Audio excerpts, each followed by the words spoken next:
नमस्कार, स्वागत है आपका आपके अपने चैनल उज्जवल जीके में। और आज हम पढ़ने जा रहे हैं आरबीएससी 12th क्लास हिस्ट्री का पहला चैप्टर भारत का वैभवपूर्ण अतीत, और उसके अंतर्गत वैदिक काल से महाजनपद काल की उपलब्धियां हम देखने वाले हैं।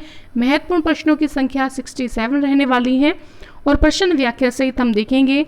इससे पहले हम नोट्स के रूप में 2 वीडियो देख चुके हैं। अगर आपने वो नहीं देखी हैं तो आप चैनल को सब्सक्राइब करके पास के बेल आइकन को प्रेस करके प्लेलिस्ट में जाकर ये वीडियो देख सकते हैं। ठीक है, चलिए बढ़ते हैं प्रश्न फर्स्ट की ओर। आज जो हम देखने वाले हैं वैदिक काल से महाजनपद काल की उपलब्धियों के बारे में। तो सबसे पहली बात आती है 2 चीज़ों की, एक आती है वेद, एक है आर्य। वेद जो हैं वो सर्वश्रेष्ठ हैं, प्राचीन हैं, ठीक है। और वेदों में हमें आर्यों की जानकारी मिलती है। आर्य जो शब्द है वो जाति सूचक नहीं है, बल्कि क्या है, बल्कि गुण सूचक है, गुणवाचक है। मतलब गुण, इसका जो अर्थ है आर्य का वो है श्रेष्ठ या उत्तम। तो इन आर्य पुत्रों ने, इन श्रेष्ठ पुत्रों ने क्या किया, भारत से आपके यूरोप और मध्य एशिया में, ईरान में इस जो वैदिक सभ्यता थी इसको आगे प्रसारित किया है। ठीक है, तो कहने का मतलब ये है कि जो आर्य थे कहाँ के थे, लोकल भारत के ही थे, सप्त सैंधव प्रदेश के ही थे। चलिए पहले प्रश्न की ओर बढ़ेंगे। ऋग्वेद के नदी सूक्त में कितनी नदियों का उल्लेख मिलता है? 21 नदियों का उल्लेख मिलता है नदी सूक्त में। और देखिए इसमें बताया गया है कि पूर्व में क्या है, गंगा है, और पश्चिम में क्या है, कुंभा है। कुंभा यानी कि काबुल है। तो इन नदियों को किस में शामिल किया गया है? इस 21 नदियों में शामिल किया गया है। तो देखिए अगला प्रश्न देखते हैं। लिपि का विकास ब्राह्मी लिपि से हुआ है, इसकी प्रशंसा मैकडोनाल्ड ने अपनी किस पुस्तक में की है? मैकडोनाल्ड ने हिस्ट्री ऑफ संस्कृत लिटरेचर, इसमें इसकी प्रशंसा की है कि लिपि का विकास जो है वो ब्राह्मी लिपि से हुआ है। देखिए अधिसंख्य भाषाओं का जो आधार है वो क्या है, वो है संस्कृत व्याकरण। ठीक है, प्राचीन समय के जितने अधिकतर जो हमें साहित्य मिलते हैं वो संस्कृत में लिखे हुए मिलते हैं। सामवेद के कितने मंत्र नए हैं? तो 75 जो मंत्र हैं सामवेद के वो नए हैं। देखिए काव्यात्मक ऋचाएं जो हैं वो क्या हैं, सामवेद में हैं। ठीक है, टोटल अगर हम संख्या की बात करें 1801 मंत्र हैं टोटल किसमें, सामवेद में। और इसमें से 75 ही नए हैं, बाकी सभी कहाँ से लिए गए हैं, ऋग्वेद से लिए गए हैं। मतलब ऋग्वेद के सेम टू सेम जो है मंत्र इसके अंतर्गत दिए गए हैं। चलिए अगला प्रश्न देखते हैं। अथर्ववेद का अंतिम अध्याय कौन सा है? अंतिम अध्याय है ईशोपनिषद। ईशोपनिषद की बात करें, नाम से पता लग रहा है ईश यानी कि ईश्वर, तो आध्यात्मिक चिंतन की बात इसके अंतर्गत कही गई है। अथर्ववेद की बात करें तो अथर्वा ऋषि या अथर्व ऋषि जो थे इन्होंने अथर्ववेद की रचना की है। ठीक है, अगर अथर्ववेद की बात करें तो 20 तो मंडल हैं, इसमें 731 सूक्त हैं और 6000 क्या हैं, 6000 मंत्र हैं। किसमें? अथर्ववेद में। अगला प्रश्न है तीसरी शताब्दी की वह रचना जिसमें क्रमबद्ध इतिहास, वंशावलियां मिलती हैं और साथ ही गुप्तों का भी इतिहास प्राप्त होता है। तो ऐसी रचना है पुराण। क्या है? पुराण। देखिए पुराण की बात करें तो प्रमुख पुराण हैं आपके मत्स्य पुराण, वायु पुराण, विष्णु पुराण, मार्कंडेय पुराण, भागवत पुराण, अग्नि पुराण और ब्रह्मांड पुराण। तो ये सभी जो पुराण हैं ये ऐतिहासिक जानकारी देते हैं। अगर हम पुराणों के रचयिता की बात करें तो रचयिता में नाम आता है लोमहर्ष का, और उनके पुत्र हैं उग्र शर्वा। इन्होंने इसकी रचना की है। उपपुराणों की संख्या की बात करें तो उपपुराणों की जो संख्या है वो है 29 है संख्या में। ठीक है, चलिए आगे बढ़ते हैं। कला सूत्र के 3 भाग कौन कौन से हैं? कला सूत्र के 3 भाग हैं, श्रोत सूत्र, ग्रह सूत्र, धर्म सूत्र। देखिए मनुष्य के सामाजिक और धार्मिक जीवन को नियमबद्ध करने के लिए किसकी रचना की गई? इन कला सूत्रों की रचना की गई, ताकि जो मनुष्य है वो अपने जीवन को नियमबद्ध करे, सामाजिक रूप से, धार्मिक रूप से। वैदिक काल के राजनीतिक संगठन का अवरोही क्रम आपने बताना है। तो देखिए सबसे बड़ी संस्था थी राष्ट्र। राष्ट्र की बात करें तो राजा का पद यहाँ पर वंशानुगत था, सबसे बड़ी इकाई थी। और एक राष्ट्र जो था उसमें कई जन शामिल थे। जन की बात करें तो जन का मुखिया जो होता था गोप होता था, ठीक है। फिर जन से छोटी इकाई विश थी। विश का अधिपति विशपति कहलाता था। और उसके बाद छोटी उससे जो आप कह लीजिए उससे छोटी संस्था जो थी वो ग्राम थी। ग्राम का मुखिया क्या कहलाता था? ग्रामणी कहलाता था। ग्रामणी से छोटी जो संस्था थी वो थी कुल, ठीक है। कुल सबसे छोटी इकाई थी, सबसे छोटी संस्था थी। कुल का मुखिया क्या कहलाता था? कुल का मुखिया कुलुप कहलाता था, सबसे छोटी इकाई थी ये राष्ट्र की। उसके बाद है ऋग्वेद में पंचजना का अनेक बार उल्लेख मिलता है। पंचजना में शामिल है पंचजन कह ले, पंचजनों कह लीजिए। तो इनमें है अणु, यदु, तुर्वस, पुरु, दुह्य। इसका देखिए इन पांचों का अनेक बार उल्लेख मिला है ऋग्वेद में। इसका मतलब ऋग्वेद के टाइम में ये पांचों बहुत शक्तिशाली रहे होंगे, ठीक है, इसलिए बार बार नाम आ रहा है। आगे देखिए ऋग्वेद का जो दास राग युद्ध हुआ था, यानी कि 10 राजाओं का जो युद्ध हुआ था, उसमें भरत जन के राजा थे सुदास, इनकी विजय हुई थी। परुष्णी नदी के तट पर यह युद्ध हुआ था, रावी नदी के तट पर। और हार किसकी हुई थी? तो हार हुई थी 10 राजाओं के संघ की। 10 राजाओं के संघ में एक तो ये 5 के 5 थे, कौन से? अणु, यदु, तुर्वस, पुरु, द्रुह, और उसके अलावा अलिन, पकत, भलानस, विसानी, शिव जनपद, ये भी इसके अंतर्गत जो शामिल थे। दरअसल युद्ध हुआ क्यों था? 10 राग या युद्ध? जो राजा सुदास थे, ठीक है, राजा सुदास, इनके पुरोहित होते थे कौन? विश्वामित्र। तो ये क्या करते हैं? विश्वामित्र को हटा देते हैं और वशिष्ठ जो होता है, वशिष्ठ को अपना पुरोहित नियुक्त कर देते हैं, जिसके पीछे इस युद्ध जो है, ये इसके पीछे का युद्ध का कारण था, ठीक है। चलिए आगे बढ़ते हैं। वैदिक सभ्यता में प्रशासनिक कार्यों में राजा के सहयोग के लिए महत्वपूर्ण कर्मचारी कौन से थे? वैदिक सभ्यता की बात करें तो 2 कर्मचारी मुख्य थे, पुरोहित और सेनानी, ठीक है। कौन सी व्यवस्था में? तो राजतंत्र की जो व्यवस्था थी उसके अंतर्गत पुरोहित और सेनानी मुख्य थे। देखिए अगले प्रश्न की ओर बढ़ते हैं। ऋग्वेद में ऋग्वेद व अथर्ववेद में राजा की निरंकुशता पर अंकुश लगाने वाली संस्थाएं कौन कौन सी थी? तो एक तो थी सभा और एक थी समिति। देखिए अगर हम बात करें सभा की तो जो समिति थी उसकी तुलना में सभा छोटी संस्था थी। समिति जो थी उसमें राजा को परामर्श और न्याय कार्य में जो है ये आपके सहयोग देती थी। अगर हम बात करें सभा की तो सभा जो थी ये इसमें ज्येष्ठ या जो विशिष्ट व्यक्ति होते हैं वो शामिल होते थे। ये छोटी संस्था होती थी। सभा जो थी वो राजा को परामर्श देती थी, न्यायिक कार्य का काम करती थी, ठीक है। और समिति जो है इसके अंतर्गत जो है आम जो जन है, आम जन, इनकी प्रतिनिधि सभा होती थी। और इसमें राजा जो है आम जन की जो प्रतिनिधि सभा, आम जन की जो प्रतिनिधि जो सभा थी जो कि थी समिति, इस समिति में राजा जो है वो भी भाग लेता था। लेकिन सभा जो थी जिसमें ज्येष्ठ या विशिष्ट व्यक्ति होते थे उनकी बात को मानना पड़ता था राजा को, और राजा इस सभा में भाग नहीं लेता था, ठीक है। चलिए आगे बढ़ते हैं। महाकाव्य काल में राजा का पद था। महाकाव्य काल की बात करें तो राजा का पद वंशानुगत हो गया था।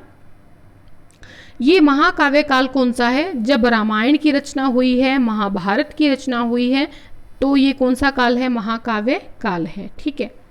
देखिए राजा जो है निरंकुश नहीं हुआ था, इसका पद जरूर वंशानुगत हो गया, लेकिन निरंकुश नहीं हुआ, बड़ा पुत्र उत्तराधिकारी माना जाने लगा और दैवी सिद्धांत को भी इसमें शामिल किया गया।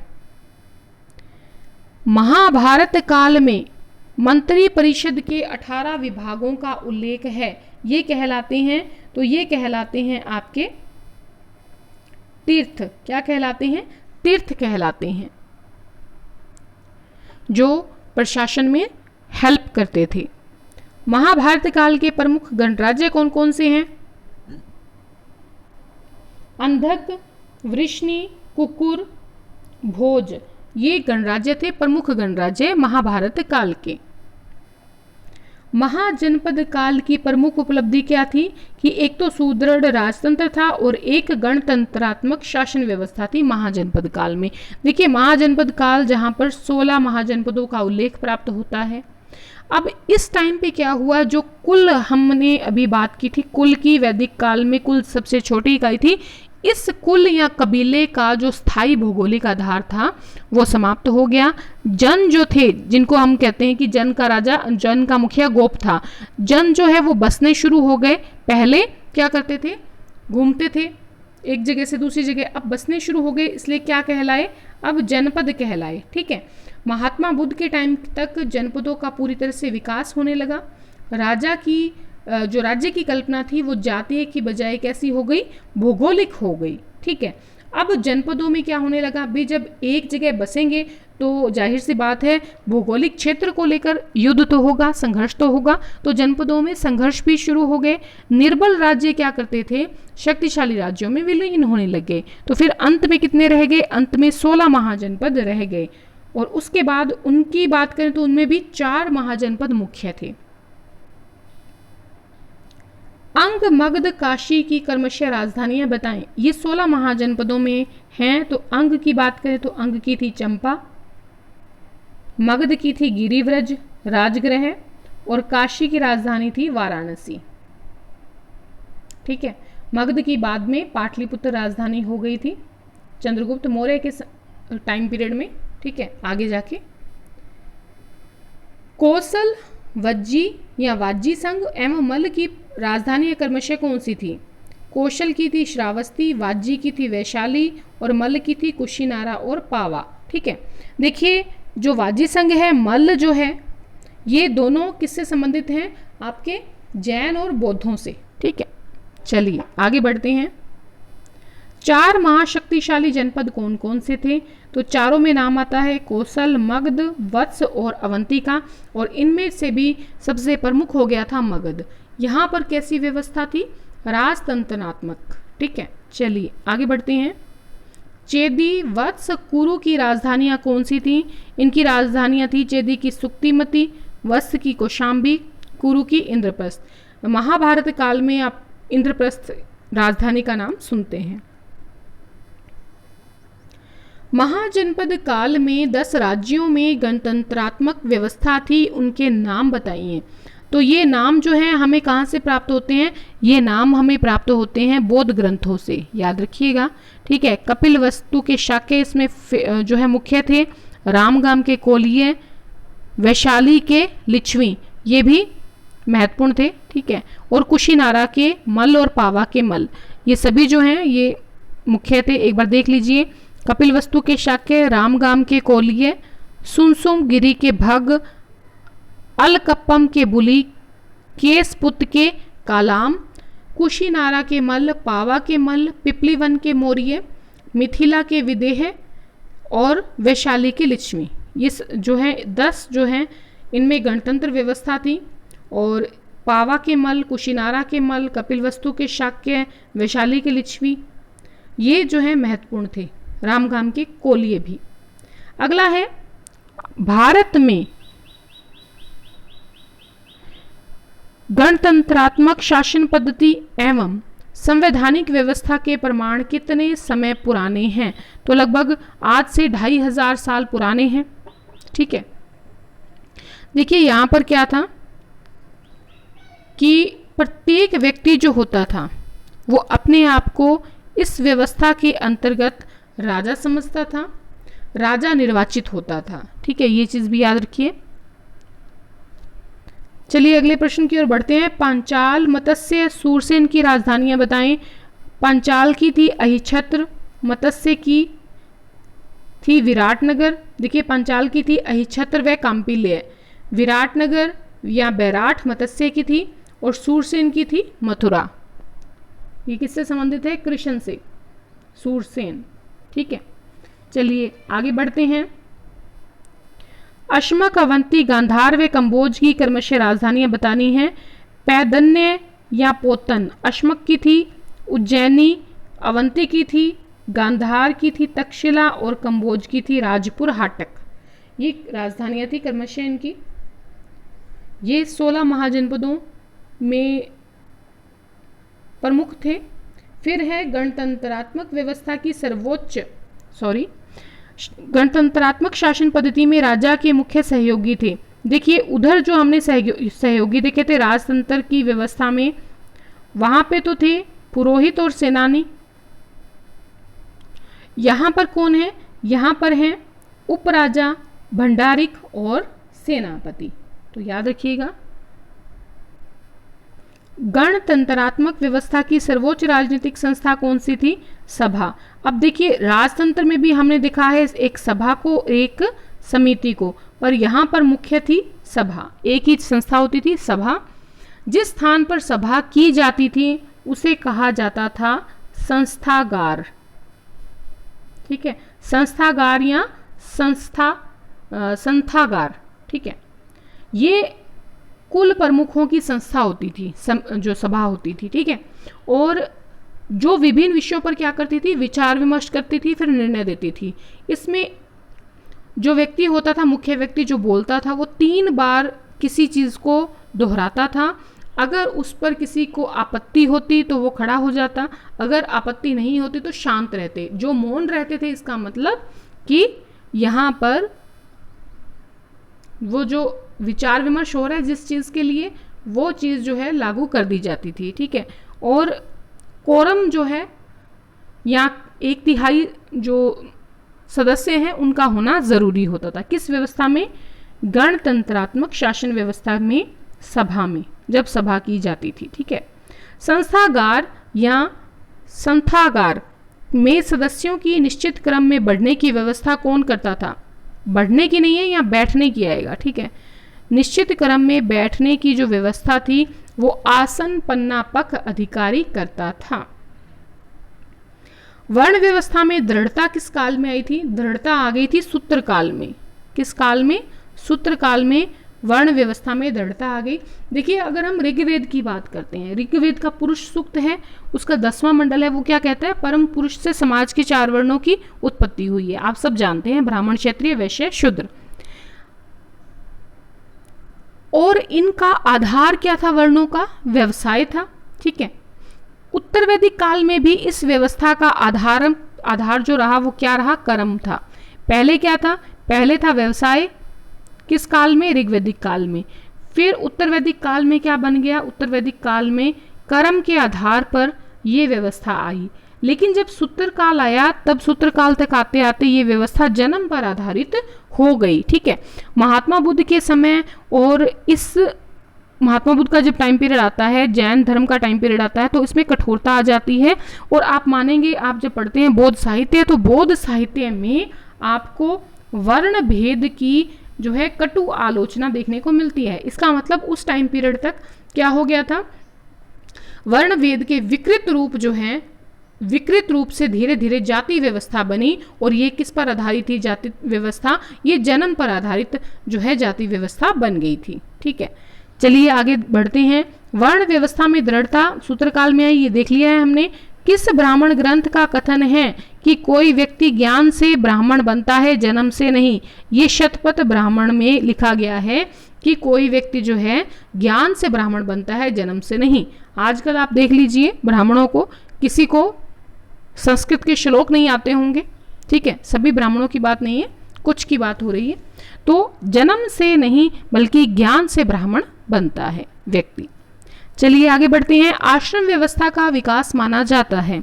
आश्रम व्यवस्था का विकास उत्तर वैदिक काल से माना जाता है, ऋग्वेद में ऐसी कोई व्यवस्था नहीं थी। ठीक है, चलिए आगे बढ़ते हैं। उपनिषदों में अधिकांशतः कितने आश्रम मिलते हैं, याद रखिएगा 3 आश्रमों का जो विवेचन है वो मिलता है हमें, ब्रह्मचर्य, गृहस्थ आश्रम, वानप्रस्थ आश्रम। ठीक है, 4 आश्रमों का वर्णन भी कई उपनिषदों में मिलता है, लेकिन अधिकांशतः उपनिषदों में 3 आश्रमों का वर्णन ही मिला है।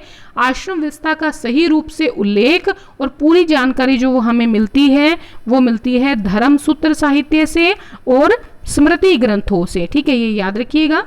और यहाँ से हमें 4 आश्रमों की जानकारी मिलती है, जिसमें संन्यास आश्रम भी शामिल है, जिसे मुक्ति के लिए माना गया है। ठीक है, संस्कारों का विस्तृत विवेचन प्राप्त होता है। विस्तृत विवेचन जो है ग्रह्य सूत्र, धर्म सूत्र और स्मृतियों में मिलता है। मनुस्मृति में 13 संस्कार दिए गए हैं। ठीक है, और कईयों में 40 भी दिए गए हैं, लेकिन मुख्य रूप से हम 16 संस्कार जो हैं वो ही मानते हैं। 16 संस्कारों का क्रम अगर आप देखेंगे तो 16 संस्कारों का क्रम आता है गर्भधान, फिर पुंसवन, फिर सीमंतोन्नयन, जातकर्म, नामकरण, निष्कर्मण, अन्नप्राशन, चूड़ाकरण, कर्णवेद, विद्यारंभ, उपनयन, वेदारंभ, केशांत, समावर्तन, विवाह। एक बार देख लें पुनः।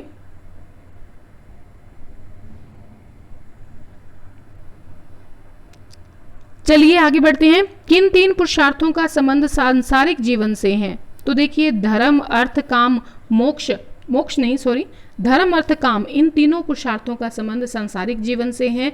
मोक्ष की बात करें तो उसका अध्यात्म से संबंध है। ठीक है, देखिए परम लक्ष्य मोक्ष को अंतिम लक्ष्य, जीवन का परम लक्ष्य किसने माना है?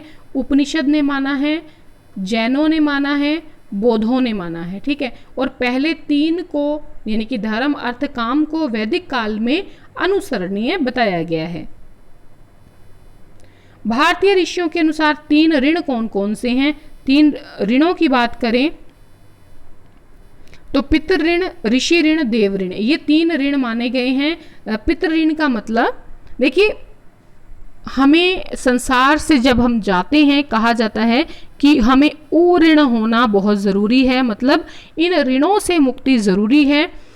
मुक्ति तभी संभव है जब आप इससे मुक्त हो जाएं। कैसे मुक्त होंगे? पितृ से मुक्ति के लिए संतान उत्पत्ति के द्वारा मानव जाति की निरंतरता बनाकर, फिर ऋषि ऋण की बात करें तो जो ज्ञान ऋषियों के द्वारा हमें मिला है तो इसे हम क्या करें? आगे संवर्धित करें, आगे बढ़ाएं। और तीसरा ऋण है देव ऋण, यानी कि जो कीट पतंगे हैं, पशु पक्षी हैं, जानवर हैं, ठीक है, इन सबको हम क्या करें? भोजन आदि दें, साथ ही हम पूजा पाठ करें, यज्ञ करें, उससे हम देव ऋण से मुक्ति प्राप्त कर सकते हैं। चलिए अगला प्रश्न देखते हैं। प्रत्येक गृहस्थ के लिए 5 महायज्ञ कौन कौन से बताए गए हैं? तो 5 जो गृहस्थ के लिए 5 महायज्ञ बताए गए हैं वो हैं 5 महायज्ञ कौन कौन से बताए गए हैं? एक तो है ब्रह्म या ऋषि यज्ञ, देव यज्ञ, पितृ यज्ञ, भूत यज्ञ, नृयज्ञ। देखिए ब्रह्म यज्ञ की बात करें यानी कि खुद पढ़ें, ऋषि के जो विचार हैं उनका पालन करें, वो किस में आएगा? ऋषि यज्ञ में। फिर देव यज्ञ की बात करें तो आप देव यज्ञ में पूजा प्रार्थना करें, ठीक है, प्रभु की आराधना करें, यज्ञ करें। पितृयज्ञ की बात करें, पितृयज्ञ का मतलब है माँ बाप की सेवा करें, आचार्य की सेवा करें, वृद्धजनों की सेवा करें, उनका सम्मान करें। भूत यज्ञ की बात करें तो पशु पक्षियों को भोजन दें, दाना डालें, ठीक है, पानी दें। नर यज्ञ की बात करें तो सारी मानव जाति के कल्याण के लिए हम जो भी काम करें वो सारी मानव जाति के कल्याण के लिए करें। तो ये प्रत्येक गृहस्थ के लिए 5 महायज्ञ बताए गए हैं।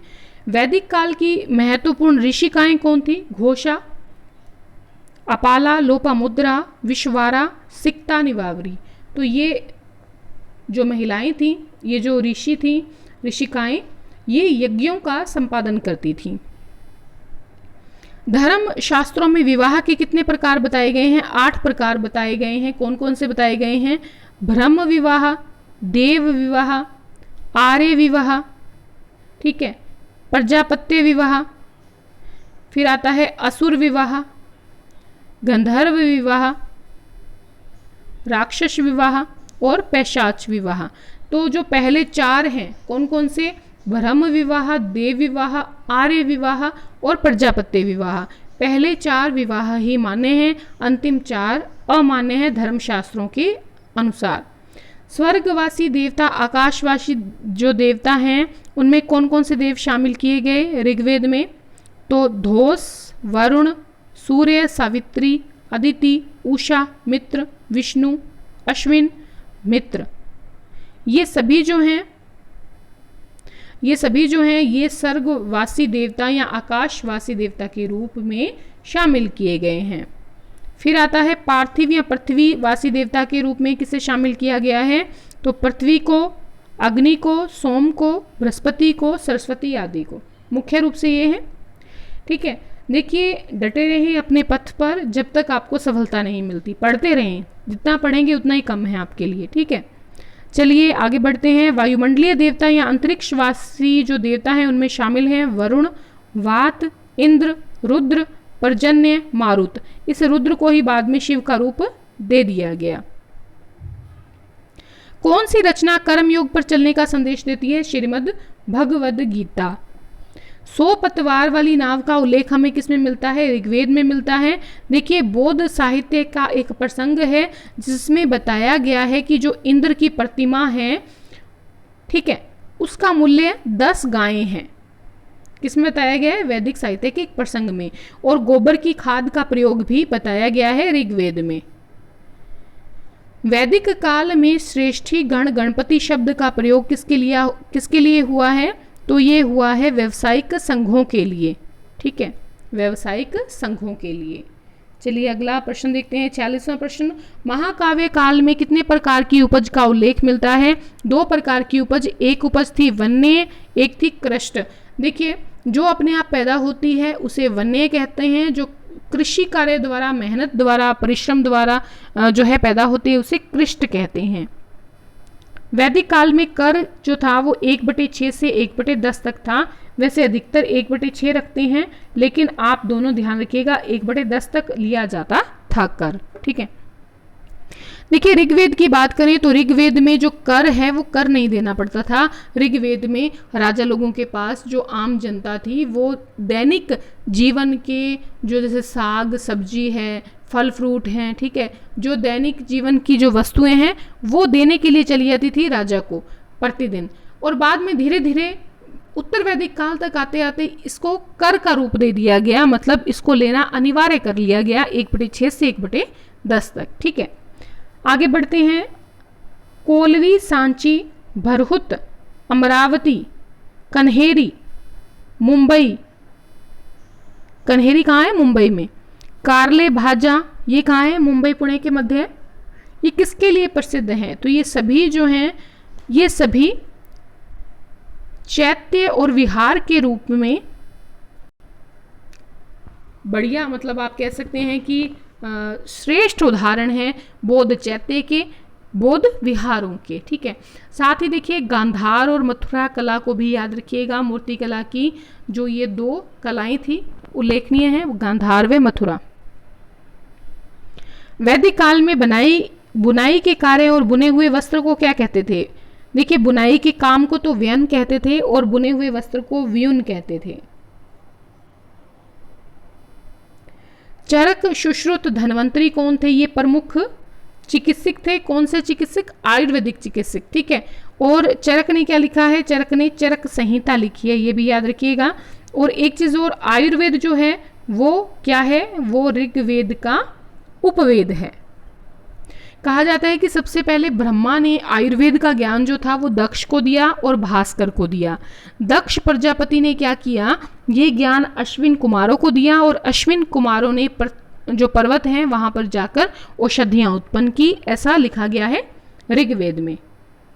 किस वेद में लिखा है कि जहर का उपचार जहर होता है? ठीक है, आंख बंद करके अथर्ववेद पर टिक लगा दीजिए, क्योंकि जो भी रोग निवारण, औषधि से संबंधित, सामान्य जनजीवन से संबंधित आपके टोना जो है उससे संबंधित जो भी चीज़ें हैं वो कहाँ मिलेंगी? अथर्ववेद में। जहर का उपचार जहर बताया है अथर्ववेद में। सांसारिक विषयों का, औषधि का, ज्ञान का, रोग का, तंत्र मंत्र का, सबका जो बताया गया है वो अथर्ववेद में बताया गया है। ठीक है, आगे है बैक्टीरिया या जीवाणु का उल्लेख कहाँ से प्राप्त होता है? तो बैक्टीरिया या जीवाणु का उल्लेख अथर्ववेद में प्राप्त होता है। बैक्टीरिया नाम वहां पर नहीं लिखा, वहां नाम लिखा है जीवाणु। ठीक है, ये किसमें उल्लेख प्राप्त होता है हमें? तो अथर्ववेद में। ठीक है, एक चीज और, ये जो जहर का उपचार जहर से होता है ये कहाँ पर लिखा गया है ये भी याद रखिएगा। ये अथर्ववेद के 8वें अध्याय के 10वें श्लोक में लिखा गया है। वेदों के 3 प्रमुख विषय कौन कौन से हैं? वेदों के 3 प्रमुख विषय कौन कौन से हैं? तो एक तो है आत्मा, एक है ईश्वर, एक है प्रकृति। ये तीनों जो हैं वेदों के 3 प्रमुख विषय हैं। बाघ भट्ट की रचना कौन सी है? बाघ भट्ट की रचना की बात करें तो अष्टांग हृदय संहिता बाघ भट्ट की रचना है। ठीक है, किसने कहा है कि वह भारत है जिसने हमें सभी संख्याओं को केवल 10 अंकों से व्यक्त करने की अभिनव विधि बताई, जिसमें प्रत्येक अंक का निरपेक्ष मूल्य भी है और स्थानीय मूल्य भी है। ये किसने कहा? किसमें कहा? तो ये कहा था विल ड्यूरेंट ने। किसने कहा? विल ड्यूरेंट ने। इनकी किताब थी सभ्यता का इतिहास। इनकी किताब है सभ्यता का इतिहास और इस पुस्तक में विल ड्यूरेंट ने ये चीज़ कही है। किस सदी में दशमलव का ज्ञान लैटिन और अरबी अनुवाद से भारत से विश्व में पहुंचा? जब देखिए लैटिन और अरबी अनुवाद हुआ भारत की रचनाओं का, वेदों का, उपनिषदों का, वहाँ से ये अरबी में और लैटिन में अनुवादित होकर 7वीं सदी में भारत से पूरे विश्व में गया। ठीक है, प्राचीन काल में पाई का 4 दशमलव तक का मान 3.1416 का ज्ञान किसे था? तो इतना बिल्कुल एग्जैक्ट वैल्यू जो पता थी वो आर्यभट्ट को पता थी। ठीक है, किस सदी में थे ये? 5वीं सदी में इनको पता था। किसी भी घात के विस्तार का सूत्र किसने निकाला? ब्रह्मगुप्त ने किसी भी घात के विस्तार का सूत्र निकाला।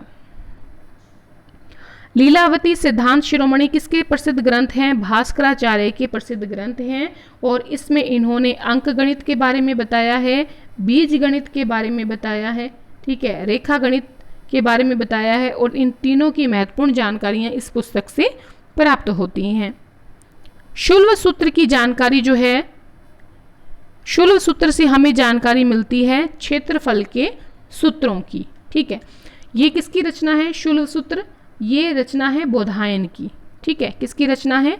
बोधायन की रचना है और पाइथागोरस ने इसी शुल्व सूत्र से भारत से ये चित्ती प्रमेय जो है, चित्ती प्रमेय, इसको प्राप्त किया और बाद में इसको दुनिया के सामने लेकर आए। ठीक है, पृथ्वी के भ्रमण का सिद्धांत सबसे पहले किसने दिया? आर्यभट्ट ने पृथ्वी के भ्रमण का सिद्धांत सबसे पहले दिया। किसने? आर्यभट्ट ने।